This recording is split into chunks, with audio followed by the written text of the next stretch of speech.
So, I know I look like crap, but I feel like crap. I've got no makeup on except for like 3-day-old mascara, but yeah. So,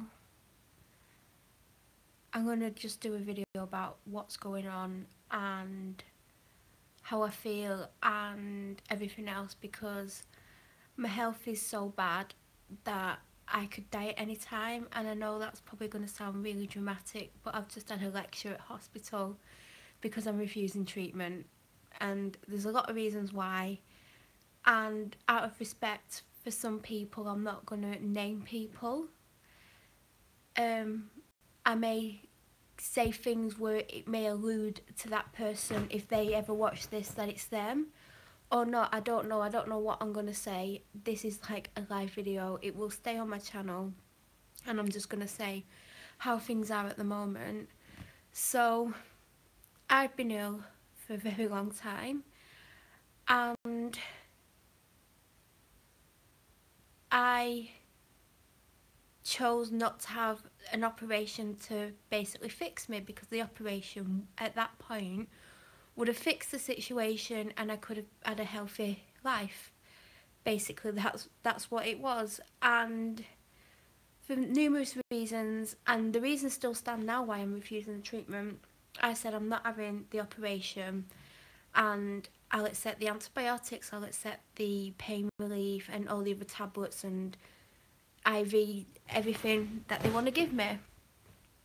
But because I'm not having what they need to do to my body, what's going on in my body never ever fully goes away. It's always there, and my health is never 100% because of that reason. Sometimes, well, for the most part, I'm probably at 50% health, but people don't realise that, because I come on here and I do videos and I try to carry on with my life as much as I can. Like, I go to work and I do the shopping, I keep up with the house and everything else. But I'm mentally drained all the time because of other issues. So, you know, I'm probably busy from 6 in the morning till 3 in the afternoon, maybe 4 in the weekday, and then the rest of the time I'm just sat here. A lot of the time it's because I'm mentally drained, and also because of my physical health so bad, I just have no energy. Every now and then my physical health gets worse, so instead of being 50% unwell, I'm probably 70, 80%. And to the most part I can carry on to some extent, and then it gets to the point where I can't carry on, and generally I end up in hospital. In September I had a massive flare up of what I've got, and I was severely ill, and I went to see my doctor and I got signed off work, and ultimately I was meant to be in hospital, but I refused. So my doctor basically treated me as much as she could within her power, because the medication I need needs to be given to me in hospital, the proper strength and the everything else, because it needs to be in a controlled environment. So she was limited to basically what she could give me, and I felt like crap. I really felt like crap the whole of September, and because I didn't get the full, like, the proper treatment that I need, regardless of the operation, like, the medication she could give me is limited, because I should have been on super strong things, but she can't give me that away from a controlled environment, because I needed, like, one of the things I needed was gentamicin, which is basically industrial strength antibiotic that they can only give you in hospital, because you need to be monitored, you need to have blood taken, I think it's twice a day, so they can monitor the levels within your blood. So I went back to work after a month off against advice, and I just felt like crap. I didn't feel super unwell, but I felt more unwell than my 50% unwellness. And normally when I'm walking around like, and my health's 50% like rubbish, I don't feel it as much as someone who got it and hadn't been carrying it for months. But because I've been carrying it for months, I don't feel it the level someone would if they got it tomorrow, if that makes sense.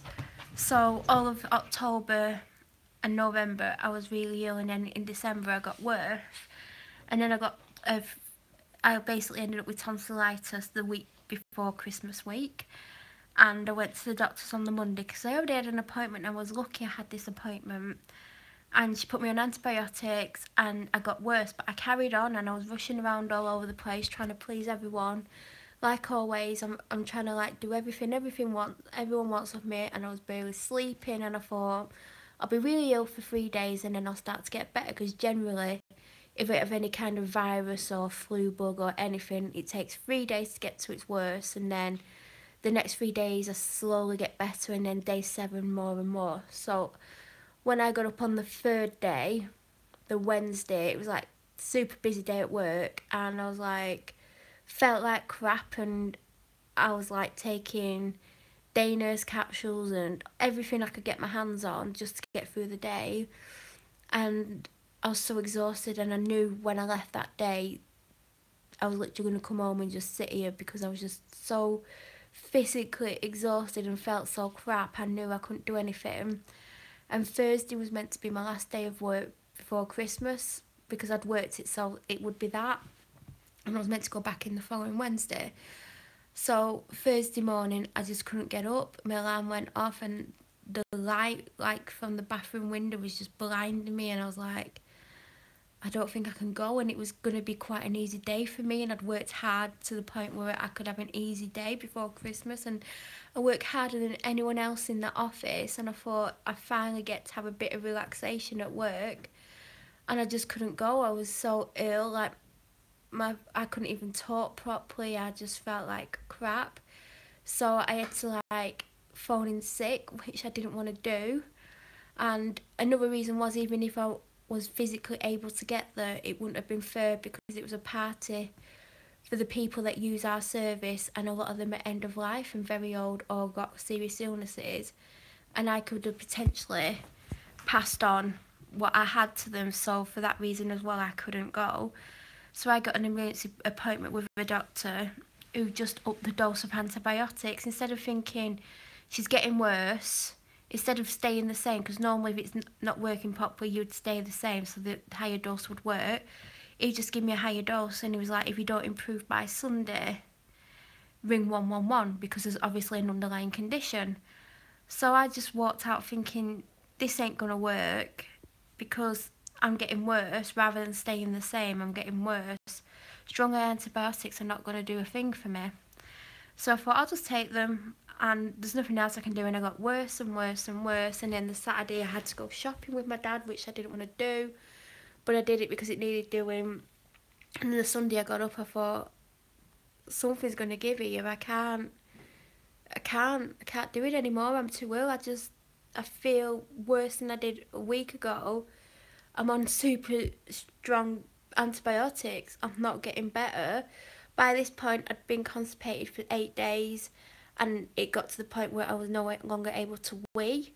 Like, every now and then I could go and I could do like a tiny bit, but it wasn't even emptying much out of my bladder.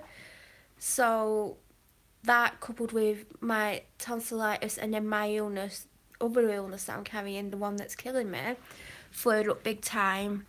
And I rang 111 knowing they would send an ambulance. I knew they'd send an ambulance, and they did. Then the paramedics decided to tell me off for ringing 111. I said, but I didn't ask for an ambulance. They looked at my history, they know what I've got, they sent you, and they still told me off. And then went to hospital, and I'm not going to get into everything about the hospital there, but the paramedics ended up in trouble because I had sepsis, and they didn't diagnose it based on the readings they got from me. They should have took me in on a blue light, and they didn't, and they just dumped me with another paramedic because they wanted to finish early. So I was waiting for 2.5 hours, and then when they got me in to, like, when they first assessed you, they were panicking like mad and got the consultant in because I was that ill. And the paramedics had basically, just because they couldn't be bothered, just didn't do the proper thing where I should have gone into resource. So anyway, to cut a long story short, I was admitted, and then I did that video on the ward, and that was my last live video for I don't know how long. And then I was getting comments on here of people like, where are you? I hope everything's okay. Which surprised me, because I didn't think anyone actually cared. I thought, people just watch these just to see what's going on, or to try and help themselves with their depression or to see that other people suffer. Like, everyone will watch these videos for their own reasons. So it shocked me. So I got out, and I got out because I had to go to work on the Friday. There was no choice in that, but the doctors wanted to keep me in. But I was like, I can't. I've got to go. I've got to go do a job. I can't be in here because it's not fair on other people. So I got out, and then there was all this mix up with my medication, which actually happened in the hospital, and it was a nightmare trying to get Oromorph. It took 2 days, but I got it, and it literally felt to me like I'd not had any time off work. I went back in work, and I was there all day, and I don't normally work full days, but my job on the last working day of the month is just so hectic that I'm generally am there for the whole day, and I didn't want to be there, and I asked my manager if I could start at 11 instead of 9, and she wouldn't, which, it kind of upset me because I'd not had any sleep in hospital all that week. I'd had like an hour a night and maybe 20-minute nap in the day, so I was exhausted, and I still had to go to work, and I'm there with all my medication on my desk, like medicating myself at work, and I mean, for the amount I had with me, she should have known, like, I was seriously ill. And then I said to her, because I was expected to work New Year's Day, I said, can I have New Year's Day off instead of Thursday? Because I don't always work there on a Thursday, but I've changed it, so I do work there on Thursdays now. And I have Friday off instead. So I had the weekend, I had the Monday off, and I was so ill all weekend that when I went back to work Tuesday last week on the 2nd, I felt like I'd had a weekend off. I didn't feel like I'd had any time off. Like, that's how it felt. And, it's frustrating because the house is a tip and I can't do anything about it because I'm so ill. I don't have any energy to do anything, and so much stuff needs doing.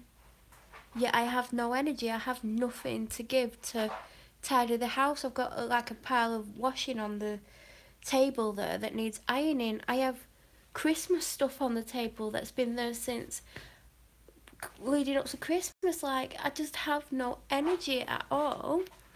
So I went back to work on the Tuesday, and I was just fed up and exhausted, and got on with my job. And Wednesday I did, and I went in Thursday, and my manager come in, she's like, what are you doing here? I'm like, working. She's like, you don't normally work Thursdays. I went, well, I started working Thursdays, and I had Monday off instead of Thursday. And then she totally confused me because she was confused why I were there, but I think she was probably drunk from the night before or hungover because they like to have a few drinks. And then I went Friday, and when I finished Friday, I went to the office, and I picked my dad up, and I treated him to an afternoon tea, where you get cakes and food and stuff, and then I bought him some clothes from M&S, and then I went in the food hall, and then I dropped him back off the office, and then I went shopping, and I come home, and I was just like, I'm exhausted. I'm meant to be resting. I'm not meant to be at work. Doctor's orders. I'm not meant to be doing anything. I'm meant to be recovering as much as I can because I'll never fully recover because this is not going to go away unless I have an operation. So then it was weekend, and I was super ill on Saturday. I woke up and I just felt like I had flu, and my dad actually has flu. He woke up with flu, but he looked and sounded worse than me. But I couldn't even go to the shop on Saturday. I couldn't do anything. Hello, do you want to talk? No. I had to get a takeaway because there was no food, and I just could not physically go to the shop. And then Sunday I woke up and I was a tiny bit better, and then my dad was still mega ill, so I had to I'd woken up in the morning about 7, and I was awake till 10:30, and then I fell asleep till 1:30, and it took me from 1:30 to about 3:20 to literally go to the shop. And I got a few things from the shop, and I got my dad some day nurse capsules and lots of little bottles of Lucozade, and then I came home, and I was just like so exhausted, and I literally was like, I don't know how I'm going to go to work tomorrow because I'm so physically exhausted. I don't know what to do anymore, and I don't want to let people down. And you know, everyone expects something from me. Everyone knows I'm ill, but everyone wants me to carry on, and something's going to give, but I don't want to let people down. So I went to work Monday, and then I left at my normal time and went to Tesco and rushed around Tesco. Then I drove to another town. I think it's about 13 miles away to go to the M&S food hall and did some shopping in there. And then I rushed back over to the next town to where I live and went to an appointment for an hour. Then I rushed over to TK Maxx and Asda, and then I rushed to my doctor's appointment at 10 to 5. And then I saw my doctor and I was with my doctor for about half an hour. And we had a really long chat about some things. Well, I went about my physical health, but I needed to get something else off my chest, and I trust my doctor more than anyone, and it took me a very long time to get to this point. And even she said to me, I don't think it was this time, it was another time, she said to me that I never used to tell her anything, and it's, you know, I've gradually got to the point where I trust her and I would answer most questions that she asked me. I don't think I'd ever answer every question, but then again, I don't know until she asked me. But she's asked me stuff and I've answered, and you know, I do trust her, and I know, you know, I just trust her. It's, you know, but it was so hard for me to do that, and it took me years. Like, it's not just been like a couple of months, it's been years. But I trust her and I feel comfortable with her, and we've had some good conversations. I remember, like, last summer she told me to go and get a job, and I got one 2 weeks later. And then I went back in on, I think it was day 5 of my job, and I told her, she's like, who told you 2 weeks ago? I went, I know, I listened, I did it. I think I was ready at that point, and also I'd met Penn and Teller and stuff, and I did that video about how it motivated me and stuff. So there was those two things, meeting Penn and Teller and speaking to my doctor, it just kind of went hand in hand, and it happened.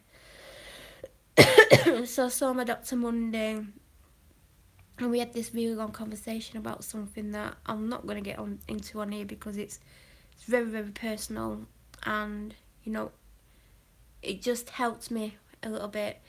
And then Tuesday, was that yesterday? Yeah, yesterday morning, well, I went to bed at 1:30 in the morning, Monday night going into Tuesday, because I dread going to work. This is being 100% honest. I dread going to work because of stuff at work. I don't dread working, like, I like what I do, but I just dread certain things about where I work. So I put off going to bed for as long as I can, no matter how tired I am, because I know when I wake up I've got to go to work. So it's kind of soul destroying, knowing that when I lie down for the night, when I wake up the next day I've got to get ready and go to work. So I put it off. So at 12:30 I took my Oromorph, I took a double dose and got in bed. And I always like to have my time out where I'll go on, probably on YouTube mainly, and watch random videos, or I'll watch people that I follow or that I'm subscribed to or whatever. And then I'll do that for about 45 minutes. Then I'll lie down. So I laid down about 1:30 and I woke up going up for 4. I think it was 3:30, and I was in absolute agony. And I just laid there and I was so exhausted. I was just, I can't get up. I need to take painkillers. I can't get up. And I just didn't know what to do. And I laid there and I thought I need to try and get back to sleep. And I thought, but if I go back to sleep, I'm just going to wake up and the pain's still going to be here. So it took me about 45 minutes to get out of bed.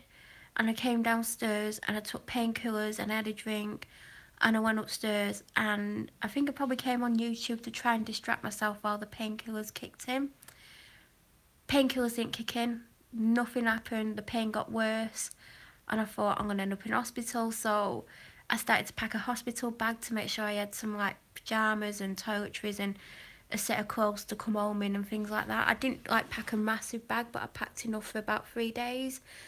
And then the pain still wasn't easing, so I thought, I'll just have a shower and get ready for the day like I'm going to work, even though I've barely had any sleep. I just thought I'll do that, and maybe it might distract me from the pain, or the pain might go because I'm doing something. So I had a shower and I got out, and then I put a bit of mascara on, and I was just like, no, I can't. The pain's too bad. I'm going to have to ring 111. So I rang 111 about, I can't remember what time it was now.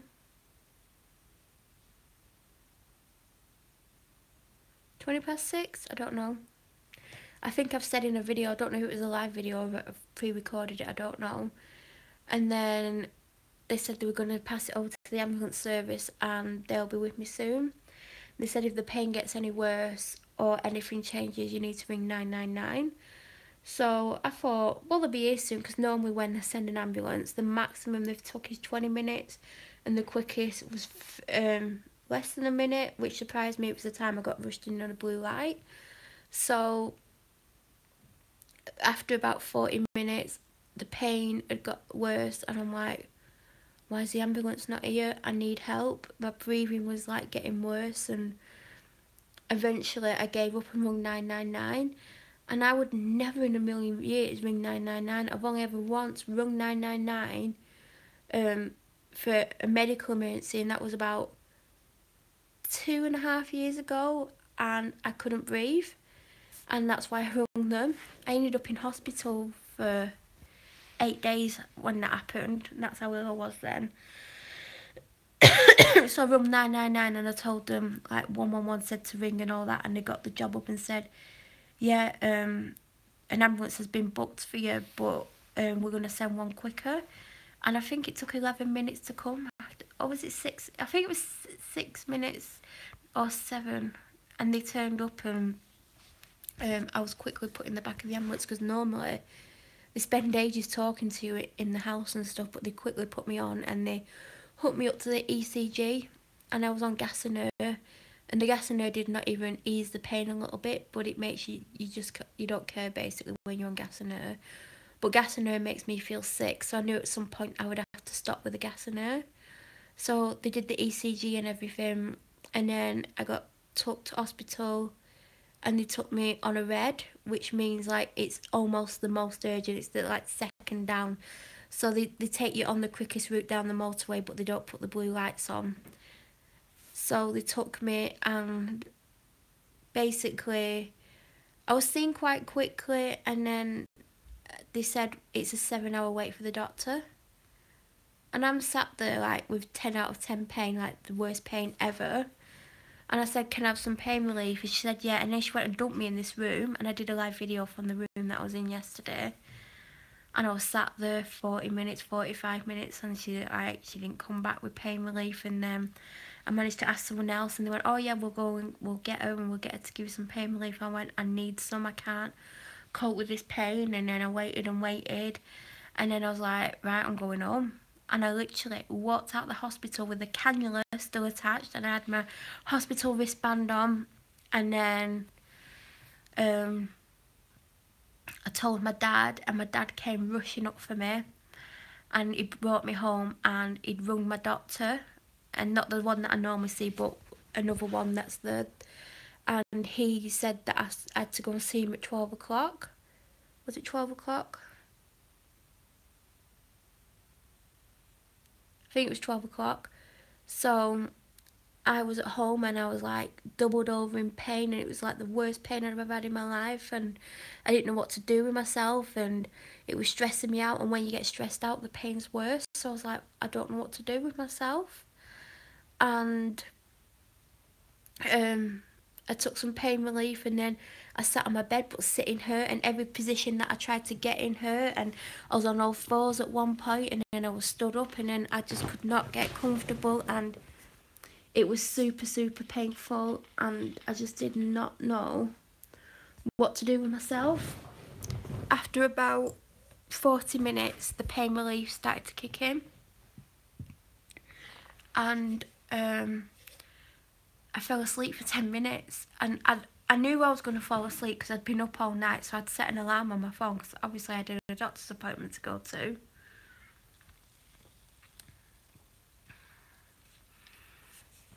So I went to my doctor's appointment, and then he was like 40 minutes behind, but he's always behind because he seems to like to have super long conversations with everyone. And then I got in, and he told me off for leaving the hospital, which I didn't really need, but he's that type that will tell you off. And he examined me, and he was like, "You're severely unwell, but you're already on this, that and the other. I can't really give you anything unless your temperature rises." So he said, "You need to go home, you need to keep taking your medication, you need to relax, you need to not do anything, you need to drink plenty, try and eat." And I hadn't by that point that day. "And you need to ring in the morning and get on the triage list here again if you're not feeling any better or you're feeling worse." So I came home, and did I come home? I think I came home. I can't even remember what I did. I must have come home. I don't even remember what I did. I presume I came home. I don't even remember, but I must have come home. And I don't have a clue what I did yesterday when I came home. I can't even think. I don't even know what I did. And then I remember last night I got a takeaway. I wasn't even hungry, so I didn't even eat much of it. And then last night when I was sat here, I started to feel really, really ill. And my breathing slowed down, and I was struggling to get breath, and I thought I was dying, which is ironic after what I've been told today.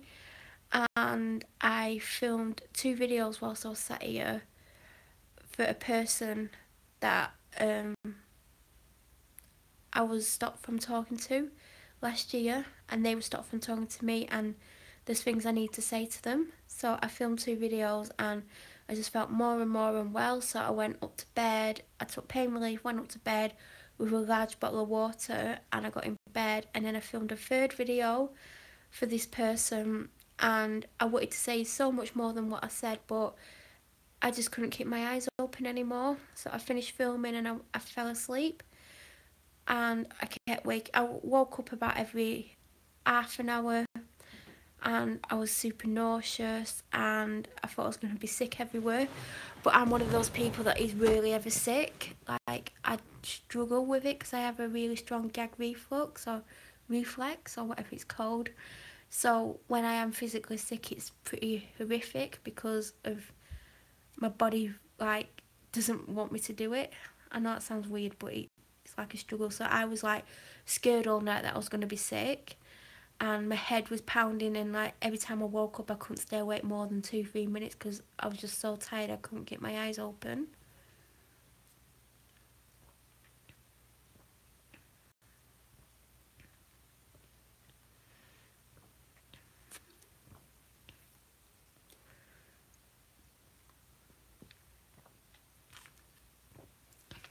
So I'm just trying to drink my drink because I've had nothing to drink for most of the day.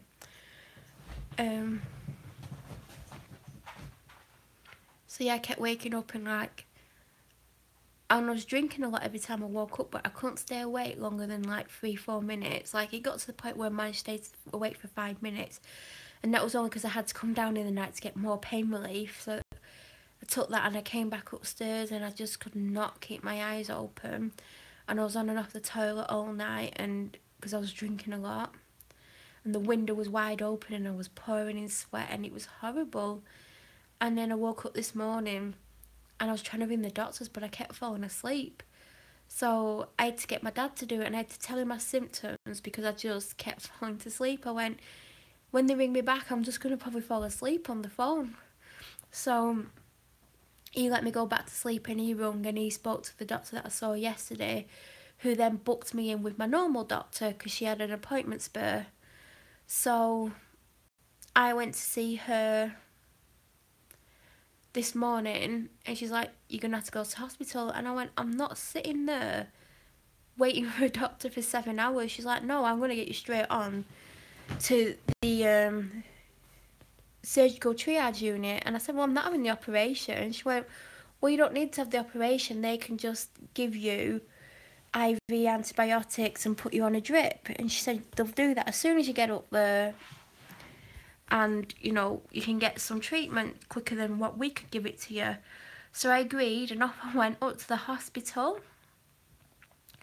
Then I was shown into a waiting room on this ward, and I'm thinking, I'm not going to get seen straight away because the waiting room's packed. And then I could hear people saying, oh, we've been here for 3 hours. Oh, I've been here since 8 o'clock. And I'm like, there's me walking in at, what, 12 o'clock or something. And I'm like, well, I ain't going to get home anytime soon.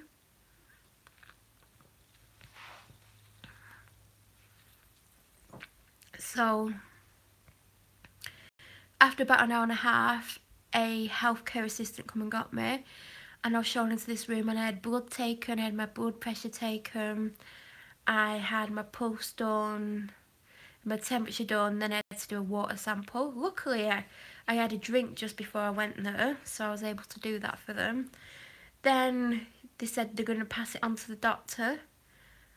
So I went back and sat in the waiting room, and I didn't see the doctor until I'd been there for over 6 hours. So I'm sat there without a drink, no food. Oh yeah, at one point someone actually brought me a coffee, and me being an idiot, dropped my coffee down me. So I stink of coffee. I went in the toilets and got some of the coffee off me, but it's gonna, like, my clothes need washing, it's all over my coat. So I sat there the rest of the day, no drink. So my throat's really dry. And I've got a cough from being there all day. Nothing to eat all day. And then I can't remember what time after 6 it was. Someone came and got me and showed me into this room where there was a nurse practitioner who apparently I met on Christmas Eve. I have no memory of meeting her when I was talking on Christmas Eve, but apparently that's who I was talking to on Christmas Eve, but I don't remember her. And basically, what I've got has done stuff to other parts of my body, and there's something going on in my body that if I don't have surgery, I'm going to die. And she's like, I need to admit you, I need to do all this stuff to you, and I need to operate. And I'm like, I'm not having an operation. She's like, but it's at that point where you have no choice. I said, but I do have a choice. It's my decision. You're not forcing me to have something I'm not willing to have. And she asked me the reasons why, and I told her some of the reasons why, and I said, you know, there's this one person that's made me feel a certain way, and I need to say certain things to them before I'm willing to have this operation. She's like, but can you not get hold of them? I'm like, well, no, I can't get hold of them. I don't think they're even aware of what I'm doing. You know, it's not as simple as that. And she's like, well, you have to have this operation. I said, I'm not having this operation no matter what. I'm just not doing it. And she's like telling me all these complications that it's going to cause, and that, you know, that I'm killing myself. And I said, I know that. She said, but no, it's got to that point where at any point you could just collapse and we won't be able to save your life. She said, we'll try and save your life, but there's no guarantee. She said, you're causing all these problems, and I need to do this, that and the other on you, and you're refusing. I said, but I don't want an operation. I said, I've been saying this. I told you at Christmas. I've told everyone. I said, I'm of sound mind. You can't make me. She said, I know you're of sound mind. You know the consequences, and you understand it. She said, I can't force you unless you collapse. I said, well, is there any way around it if I collapse that you can't do it? She said, we're going to have to get a legal document. I said, well, I'm going to do that tomorrow. She said, if you make it till tomorrow. So she said, well, we're going to have to consult our lawyers now, because you're telling me you're going to put a document in place saying that if you collapse, we can't try to save your life. She said, this isn't normal. This isn't like a normal situation. We're going to have to look into this now. Now you've told us, we're going to have to go straight to the lawyers to find out where we stand if you get hold of a document to say not to operate under any circumstance. I said, well, I am. And I said, and this document will stand until I either die from it or I get to talk to the person that I need to talk to. And I said, I know I'm frustrating you. I said, I'm frustrating everyone. My doctor's frustrated. Everyone is frustrated with me. But it's my choice. I said, you know, all my life, everything else that goes on in my life, I don't have a choice about. I just do what everyone else wants me to do. I keep everyone else happy. And this is the one thing I have the choice over. The one thing in my life I can say yes or no to. And, you know, I'm doing this because it's the only thing I can say no to. Everything else I'm being pushed into and I'm expected to do this, that and the other, and I have no choice. But with this operation I do. And yeah, I'm probably going to die because I'm refusing the treatment and I've got other things because of it, and it's very serious, but I don't care. I honestly don't care, and no one can make me. Everyone else makes me do everything else regarding my life, but this is the one choice I actually have. And that's it.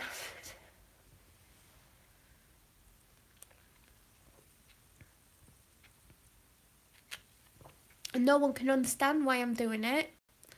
And, you know, it's frustrating people, and at the end of the day, it's my life. And, you know, I have no choice in everything else. Like, people do things to me that I don't want them to do, and they get away with it, and I have no choice. This is my only choice. And this is what I'm standing by.